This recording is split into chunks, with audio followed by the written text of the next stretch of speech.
लाडकी बहीण योजना सध्या चांगलीच चर्चेत आहे। या योजनेतून लाखो महिलांचे आता अर्ज बाद करण्यात आले आहेत। दरम्यान आता या अर्ज बाद झालेल्या महिलांना 1,500 रुपये मिळणं बंद झालं आहे। जवळपास लाखो महिलांचा लाभ बंद झाला। त्यात अजून जानेवारीचा हप्ता आला नाही, त्यामुळे हा हप्ता कधी येणार असा प्रश्न विचारला जात आहे। याचबरोबर आता अजून एक अपडेट समोर आली आहे, ती म्हणजे या महिन्यात काही महिलांना 4,500 रुपये मिळणार आहेत।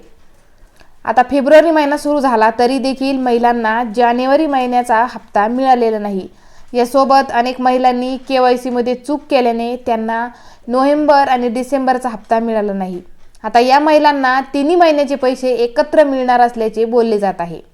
ज्या महिलांनी KYC मध्ये चूक केली त्यांच्या फेरपडताळणीचे निर्देश दिले आहेत। आता अंगणवाडी सेविका या महिलांच्या घरोघरी जाऊन पडताळणी करणार।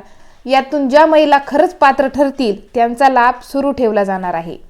दरम्यान लाखो महिलांचे अर्ज बाद केले आहेत, त्यातील अनेक महिला पात्र असल्याचे सांगितले जात आहे। यामुळेच पात्र महिलांना 3 महिन्याचे पैसे म्हणजे 4,500 रुपये एकत्रित येऊ शकतात। लाडकी बहीण योजनेतील तब्बल 20 लाखांपेक्षा जास्त महिलांची ई-KYC बाकी आहे।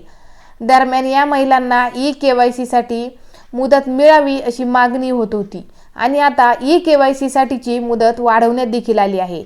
आता लाडकी बहीण योजनेची ई-KYC करण्यासाठी 31 मार्च पर्यंत मुदतवाढ झालेली आहे। चॅनलवर नवीन असाल तर चॅनलला सबस्क्राईब करायला विसरू नका।